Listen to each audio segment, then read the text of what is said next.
নমস্কার। আজকে আমরা আসন্ন লোকসভা নির্বাচন 2024-এর প্রিসাইডিং অফিসাররা কিভাবে প্রিসাইডিং অফিসারের ডায়েরি ফিল আপ করবেন সেই নিয়ে আমরা আলোচনা করব।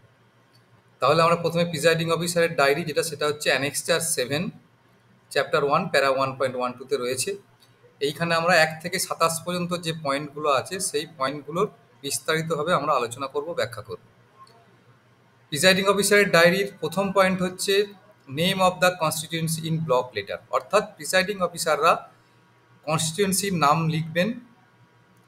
কনস্টিটিউয়েন্সি বলতে এখানে হচ্ছে পার্লামেন্টারি কনস্টিটিউয়েন্সি। আমি ধরে নিলাম লোকসভার নাম বর্ধমান দুর্গাপুর, সেটার নাম্বার হচ্ছে 39, তাই আপনারা 39 বর্ধমান দুর্গাপুর এইটা লিখবেন। ডেট অফ পোল আমরা জানি এই লোকসভার ভোটের দিন হচ্ছে 13ই মে 2024, তাই এখানে 13/5/2024 লেখা হয়েছে। 3 নম্বর পয়েন্টে আছে number and name of polling station. আমি ধরে নিলাম এই লোকসভার আন্ডারে একটা পোলিং স্টেশনের নাম হচ্ছে পালসিট ফ্রি প্রাইমারি স্কুল, তার নাম্বার হচ্ছে 254। এবার যদি এটা রুম নাম্বার 1-2 হয় তাহলে ব্র্যাকেটে রুম নাম্বার 1 লিখতে হবে, আর যদি রুম নাম্বার 1-2 কিছু না থাকে তাহলে 254 পালসিট এফপি স্কুল লিখে দিলেই চলবে।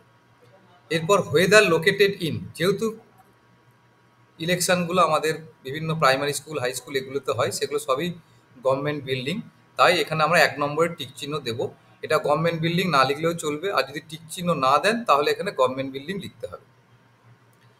এরপর 4 নম্বরে দেখুন, 4 নম্বরে যেটা আছে সেটা হচ্ছে আমাদের 4 নম্বর পয়েন্টে আমরা যেটা ডিসকাস করব সেটা number of polling officers recruited locally if any. এটা সবসময় নীল হবে, কারণ এখন কোনো প্রিজাইডিং অফিসার লোকালি কোনো পোলিং অফিসারকে নিয়োগ করেন না, কারণ যদি কোনো পোলিং অফিসারের শর্ট থাকে বা অ্যাবসেন্ট থাকে তখন কিন্তু ডিসি থেকেই ট্যাগিং করে দেওয়া হয়, ফলে এই জায়গাটা সবসময় নীলই হবে এখনকার পরিস্থিতিতে। 5 নম্বর পয়েন্টে appointment of polling officer made in the absence of duly appointed polling officer if any. যদি হয়ে থাকে তাহলে ইয়েস লিখতে হবে, আর যদি না হয়ে থাকে তাহলে এটা নীল লিখতে হবে। আর যদি ধরুন একজন হয়ে থাকে ধরুন, তাহলে এখানে সংখ্যাটা 01 লেখা হবে এবং সেটা আপনার রিপোর্টেড অ্যাট ডিসি, অর্থাৎ দেখা যাচ্ছে যখন P-1 ডেতে আপনার ডিসিতে এসে হাজির হয়েছেন, সেখানে কোনো একজন পোলিং অফিসার আসেনি বা অ্যাবসেন্ট রয়েছে, তখন আমরা আপনারা কাউন্টারে জানিয়েছেন এবং সেখান থেকে রিজার্ভ যে পিপি সেল রয়েছে সেখান থেকে একজনকে ট্যাগিং করা হয়েছে, তাহলে সেই সংখ্যা লিখলেন 01 এবং অ্যাবসেন্ট ফ্রম ডিসি এইটা লিখে দিলেন। আর যদি না থাকে তাহলে সবাই যদি উপস্থিত থাকে P-1 ডেতে তাহলে এখানে 5 নম্বর পয়েন্টে এখানে নীল হবে। এবার ইলেকট্রনিক ভোটিং মেশিন, আমরা এখানে কি আছে number of control unit used, number of control unit একটাই ব্যবহার হবে, যদি না চেঞ্জ করতে হয় তাহলে 01 লেখা হলো। এখানে কন্ট্রোল ইউনিটের সিরিয়াল নাম্বারটা লিখে দেওয়া হলো, এখানে একটা কাল্পনিক নাম্বার দেওয়া হয়েছে F54234। Number of ballot units এটাও একটাই ইউজ হবে, যদি ক্যান্ডিডেট সংখ্যা 16টা থাকে তার সিরিয়াল নাম্বার একটা দেওয়া হয়েছে E12242। এইবার যদি কোনো জায়গাতে বা কোনো লোকসভা আন্ডারে আপনার 16টার বেশি ক্যান্ডিডেট থাকে তাহলে আমরা জানি একটা নোটা ইনক্লুডিং নোটা 16 জন প্রার্থী একটা ব্যালট ইউনিটে থাকে। যদি 16 জনের বেশি হয়, ধরুন 15 জন, 18 জন আছে, নোটাকে নিয়ে 19 জন, তাহলে দুটো কন্ট্রোল ইউনিট ব্যালট ইউনিট হবে। প্রথমটাতে থাকবে 16 জন, বাকিটাতে থাকবে 3 জন, এবং প্রথম ব্যালট ইউনিটের স্লাইড সুইচ যে নবটা রয়েছে সেটা 01 পজিশনে থাকবে, এবং দ্বিতীয় যে ব্যালট ইউনিটটা থাকবে তার স্লাইড সুইচ পজিশনটা 02 পজিশনে থাকবে। এবার দ্বিতীয় ব্যালট ইউনিটের ইন্টারকানেক্টিং কেবেলটা প্রথম ব্যালট ইউনিটের ইন্টারকানেক্টিং কেবেল তো রয়েছে তার পিছনের দিকে লাগানো হবে, এবং প্রথম ব্যালট ইউনিটের ইন্টারকানেক্টিং কেবেলটা আমরা জানি ভিভিপ্যাট, আর ভিভিপ্যাটের ইন্টারকানেক্টিং কেবেলটা কন্ট্রোল ইউনিটে লাগানো হবে। তাহলে এই জিনিসটাকে বলে ক্যাসকেডিং, অর্থাৎ 16টার বেশি প্রার্থী হলে দুটো ব্যালট ইউনিট লাগানো হবে। সেক্ষেত্রে দ্বিতীয় ব্যালট ইউনিটের স্লাইড সুইচটা 02 পজিশনে থাকবে এবং তার ইন্টারকানেক্টিং কেবেলটা প্রথম ব্যালট ইউনিটের পিছন দিকে যে পাওয়ার প্যাক পজিশন রয়েছে তার পিছনে লাগানোর জায়গা রয়েছে ক্যাসকেডিং করে, সেখানে লাগাতে হবে। আর যদি 16টার মধ্যে ক্যান্ডিডেট হয় ইনক্লুডিং নোটা, তাহলে একটাই ব্যালট ইউনিট ব্যবহার করা হবে, তার সিরিয়াল নাম্বার এখানে দিতে হবে।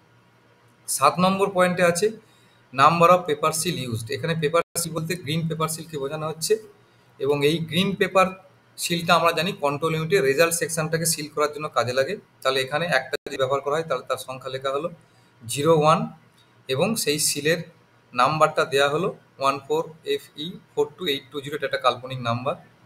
Number of special tag supplied, আপনাকে হয়তো ধরুন ডিসি থেকে দুটো স্পেশাল ট্যাগ দিয়েছে, যে স্পেশাল ট্যাগটা আমরা জানি কন্ট্রোল ইউনিটের ইনার পার্টটা কমপ্লিট করার পর যেখানে রেজাল্ট সেকশনটা হয়ে যাওয়ার পর মাঝের যে খোপটা ক্লোজ বোতামকে অ্যারাউন্ড করে স্পেশাল ট্যাগটা থাকে সেটা ধরুন দুটো দেওয়া হয়েছে, তার সিরিয়াল নাম্বার ধরুন ডাব্লিউবি 1222482 এবং ডাব্লিউবি 1222483। এবার একটা ব্যবহার করা হয়েছে কারণ একটাই স্পেশাল ট্যাগ লাগে কন্ট্রোল ইউনিটে, তাহলে সেইটা হচ্ছে প্রথমটা ব্যবহার করা হয়েছে, আর কোনটা রিটার্ন করা হয়েছে দ্বিতীয়টা অর্থাৎ 83 এটা রিটার্ন করা হয়েছে। 7-এর বিতে কি আছে, applicable in the polling station হয় আর ভিভিপ্যাট সিস্টেম ইউজড। আমরা জানি এই লোকসভা ইলেকশনে প্রত্যেকটা পোলিং স্টেশনে ভিভিপ্যাট থাকছে, তাই এটা অ্যাপ্লিকেবল হবে। Number of printer used, VVPAT একটাই ব্যবহার করা হবে, যদি না খারাপ হয় বা রিপ্লেস করতে হয় তাহলে সেই সংখ্যাটা হলো 01, তার সিরিয়াল নাম্বার দেওয়া হলো। যদি দুটো ব্যবহার করতে হয় তাহলে এখানে 01+01 অর্থাৎ দুটো, এবং সেক্ষেত্রে প্রিন্টারগুলো সিরিয়াল নাম্বার এইটা কমা দিয়ে আর একটা প্রিন্টারের সিরিয়াল নাম্বার এখানে লিখতে হবে। এবার number of candidates who had appointed polling agent at the polling station, ধরুন 4জন প্রার্থী পোলিং এজেন্ট নিয়োগ করেছে তাই 4 লেখা হবে। এইবার এইখানে একটা জিনিস থাকে, এক একজন প্রার্থী মোট 3টে করে পোলিং এজেন্ট দিতে পারে, একজন মেন পোলিং এজেন্ট আর 2জন রিলিভার পোলিং এজেন্ট। তাহলে ধরুন 4জন প্রার্থী প্রত্যেকেই 3টে করে দিয়েছে, তাহলে এখানে 12 লেখা যাবে না।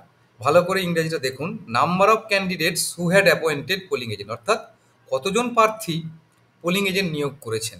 এখানে কিন্তু কতজন টোটাল পোলিং এজেন্ট নিয়োগ করা হয়েছে সেটা বলা হচ্ছে না, মানে কতজন প্রার্থী পোলিং এজেন্ট নিয়োগ করেছে। তাহলে 4জন প্রার্থী ধরুন 12টা পোলিং এজেন্ট নিয়োগ করেছে, তাহলে এখানে সংখ্যাটা কিন্তু 12-র পরিবর্তে 4ই হবে, কারণ প্রার্থীর সংখ্যা 4।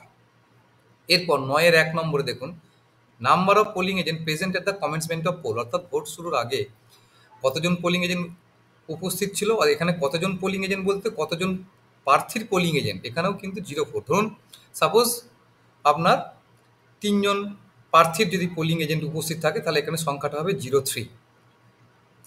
Number of polling agent who arrive late, যদি কেউ কোনো হয়তো 4জন 12জন পোলিং এজেন্ট নিয়োগ করেছেন, তার মধ্যে আপনার 3জন প্রার্থীর পোলিং এজেন্ট প্রথমেই ছিল ভোট শুরুর আগে, তাহলে এখানে লেখা হবে 03। আর একজন প্রার্থীর পোলিং এজেন্ট পরে এসে তাহলে এখানে লেখা হবে 01, আর যদি না থাকে তাহলে নীল হবে। আর number of polling agent present at the close of poll, অর্থাৎ যখন ভোট ক্লোজ হচ্ছে কন্ট্রোল ইউনিটের ক্লোজ বোতাম প্রেস করে তখন কতজন প্রার্থীর পোলিং এজেন্ট ছিল, তখন ধরুন 4জন প্রার্থীর পোলিং এজেন্টই ছিল, তখন তাহলে এখানে 04ই হবে। এরপরে 10-এর 1 দেখুন, total number of voters assign to the polling station, এইটা হচ্ছে 1050 লেখা হয়েছে, অর্থাৎ ওই পোলিং স্টেশনে ধরুন আপনার 1046 জন ভোটার ছিল ইলেকট্রাল রোল অনুযায়ী, আর 4জন পোলিং অফিসার ইডিসি দিয়েছে, তাহলে 1050 হয়, তাহলে আপনি 1050ও লিখতে পারেন, অথবা আপনি এখানে 1046 প্লাস ব্যাকেটে ইডিসি 4 এই কথাটাও লিখে দিতে পারেন, আর একবারে 1050ও লিখতে পারেন। 10-এর 2 দেখুন, number of electors allowed to vote, অর্থাৎ কতজন প্রার্থীকে এই ক্যান্ডিডেট এই ইলেক্টরকে ভোট দিতে দেওয়া হয়েছে মার্ক কপি অনুযায়ী। ধরুন 850 জনকে ভোট দিতে দেওয়া হয়েছে, মার্ক কপিতে দাগ দেওয়া হয়েছে, এখানে 850 হলো। আর 17-এর রেজিস্টারে কতজনের নাম নথিভুক্ত হয়েছে, ধরুন 854, কারণ 850 জন ভোট দিয়েছে মার্ক কপি ইলেকট্রাল রোল হিসাবে, আর 4জন ইডিসি দিয়ে, তাহলে মোট 854, তাহলে এখানে লেখা হবে 854, ব্যাকেটের মধ্যে 850 প্লাস ইডিসি 4 ব্যাকেট ইডিসি না লিখে ইডিসি 4 এই কথাটা লিখতে হবে। Number of votes recorded as per voting machine, এখানে কন্ট্রোল ইউনিটের টোটাল বাটন প্রেস করে ভোটের শেষে ক্লোজ করার আগে যে সংখ্যাটা বেরোবে সেটাই লিখতে হবে, অর্থাৎ মেশিনে কতগুলো ভোট রেকর্ড হয়েছে বা পড়েছে সেটা 854, তাহলে দেখুন 854ই লেখা হলো।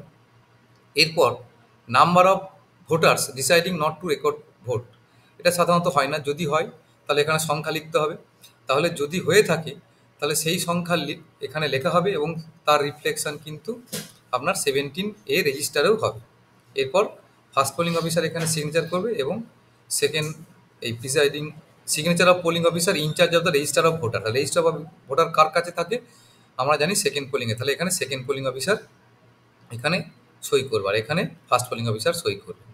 এরপরে number of electors who voted, ধরুন টোটাল ভোট পড়েছে 854 জন, তার মধ্যে 500 জন পুরুষ, এটা কোথা থেকে পাওয়া যাবে, ট্যালি শিট থেকে। ট্যালি শিট দেখে আমরা মেল ফিমেলটা বসিয়ে দেবো, ট্রান্সজেন্ডার বা থার্ড জেন্ডার নেই, এখানে নীল লিখে দেবো। চ্যালেঞ্জ ভোট যদি হয় লিখতে হবে, তাহলে এখানে ফর্ম 14টা অনুযায়ী তার লিস্ট দেখে এখানে কতজনকে চ্যালেঞ্জ ভোট অ্যালাউ করা হয়েছিল সেটা লিখতে হবে, যদি চ্যালেঞ্জ ভোট অ্যালাউ না করা হয় তাহলে লিখতে হবে, আর অ্যামাউন্ট ফরফিটেড সেটা লিখতে হবে। ধরুন 3জন ভোটারের এগেনস্টে চ্যালেঞ্জ করা হয়েছিল, তার মধ্যে একটা চ্যালেঞ্জ এস্টাবলিশড হয়েছে আর দুটো চ্যালেঞ্জ এস্টাবলিশড হয়নি, তাহলে আপনার নাম্বার অ্যালাউড হচ্ছে কি হবে, আমার চ্যালেঞ্জ করেছিল 2জন পোলিং এজেন্ট 3জন পোলিং এজেন্ট, তার মধ্যে একটা চ্যালেঞ্জ এস্টাবলিশড হয়েছে, তাহলে মোট আমাদের 3জনের এগেনস্টেই কিন্তু 2 টাকা করে 6 টাকা নিয়ে নিতে হবে। এবার তার মধ্যে একটা চ্যালেঞ্জ এস্টাবলিশড হয়েছে, তাহলে একটা চ্যালেঞ্জ যদি এস্টাবলিশড হয় তাকে ভোট দিতে দেওয়া যাবে না। তাহলে ভোট দিতে না দেওয়া গেলে সেই টাকাটা হচ্ছে যিনি চ্যালেঞ্জ করেছেন তাকে ফেরত দিতে হবে, ধরুন 2 টাকা ফেরত দিতে হবে। আর দুটো চ্যালেঞ্জ এস্টাবলিশড হয়নি, অর্থাৎ দুজন পোলিং এজেন্ট বা একজন পোলিং এজেন্ট আরও দুজনকে যে চ্যালেঞ্জ করেছিলেন তাদের চ্যালেঞ্জটা এস্টাবলিশড হয়নি, তাহলে ভোটারকে ভোট দিতে দিতে হবে এবং তার ওই 2 টাকা 2 টাকা 4 টাকা ফরফিটেড হয়ে যাবে। আর যদি কিছু না ঘটে থাকে তাহলে সব এখানে নীল নীল লেখা হবে। 13 নম্বর পয়েন্টে আমরা আসছি, number of persons who have voted on production of EDC 4 জন, তাহলে এখানে 04 লেখা হলো। এরপর number of overseas elector who voted, এখানে নীল যদি থাকে তাহলে তাদের অরিজিনাল পাসপোর্টটা দেখে ভোট দিতে দিতে হবে। Number of electors who voted with the help of companion, ধরুন একজন সঙ্গী নিয়েছে তাহলে তার ডিক্লারেশন নিয়ে তাকে ভোট দিতে দিতে হবে।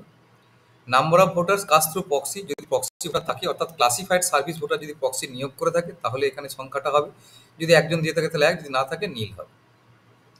নাম্বার অফ টেন্ডার ভোট যদি দুটো হয়ে থাকে তাহলে সেই সংখ্যাটা এখানে 02 লেখা হবে, না হলে নীল লিখে দেওয়া হবে। Number of electors from home declaration as to their age obtain, অর্থাৎ যাকে দেখে সন্দেহ হয়েছিল মনে হচ্ছে যে 18 বছর বেশি বয়স হয়নি, এরকম দুজনকে মনে হয়েছে তাদের দুজনের কাছ থেকে ডিক্লারেশন নেওয়া হয়েছে, যেটা অ্যানেক্সার 10-এ উল্লেখ করা হবে।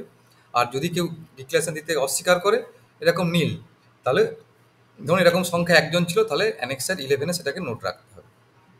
এবার form number 8, point number 18, whether it was necessary to adjourn the poll and if so the reasons for such adjournment, যদি কোনো কারণে ভোট প্রক্রিয়া স্থগিত রাখতে হয় তাহলে তারটা দিতে হবে, যদি না হয় তাই নো লিখতে হবে, যদি হয় ইয়েস লিখতে হবে তাহলে তার কারণটাও লিখতে হবে, যে ন্যাশনাল ক্যালামিটি বা কিছুক্ষণের জন্য যদি অ্যাডজর্নমেন্ট হয় তাহলে হয়তো মানে ভোটিং মেশিন রিপ্লেসমেন্ট, এই জিনিসগুলো এখানে উল্লেখ করতে হবে। এবার number of votes cast in every 2 hour, ধরুন এখানে কিন্তু control limited total button press করে যা সংখ্যা দেখা হবে সেইটা, অর্থাৎ কিউমুলেটিভ সংখ্যা লিখতে হবে, কোনো মাইনাস করে নয়। 7টা থেকে 9টা হয়তো 80টা হয়েছিল 80টা, 9টা থেকে 11টার মধ্যে 290টা, 11 থেকে 1টার মধ্যে 420টা, 1টা থেকে 3টের মধ্যে 610টা, আর 3টে থেকে এখানে 6টা হবে, কারণ লাস্টে যেহেতু আর 2 আওয়ার্সলি রিপোর্ট যদি 5টা হয় তাহলে 854, তো লাস্টে আর একটা কলম করে নিতে হবে, যেহেতু আমরা জানি এই লোকসভা ভোটটা সকাল 7টা থেকে 6টা, তাহলে আর একটা কলম নিজেকেই করে নিতে হবে ফ্রম 5 PM টু 6 PM, সেই সময় যত হয়েছে সেই সংখ্যাটা এখানে লিখতে হবে। দি টোটাল কিউমুলেটিভ ভোটটা কিন্তু 854 হবে, যেহেতু এখানে বলা হয়েছে 854টা ভোট পড়েছে মেশিন। এইবার দেখুন এখানে কেন পয়েন্টটা উল্লেখ করতে পারবেন, দেখুন এখানে বলাই আছে যে necessary changes may be made depending on the hours fixed for commencement and close of poll, যেহেতু এখানে 3টে টু 5টা আছে তাহলে ভোটটা কিন্তু শেষ হবে 6টায়, তাহলে আপনাকে আর একটা কলাম করতে হবে ফ্রম 5 PM টু 6 PM। এবার 19B দেখুন, details of visitors at the polling station as per visit sheet, তাহলে এই পয়েন্টটা কিন্তু নতুন এবারে এই প্রিসাইডিং অফিসার ডায়েরিতে যোগ হয়েছে, যেটা আগের ইলেকশনে বা বিগত দিনের ইলেকশনে ছিল না।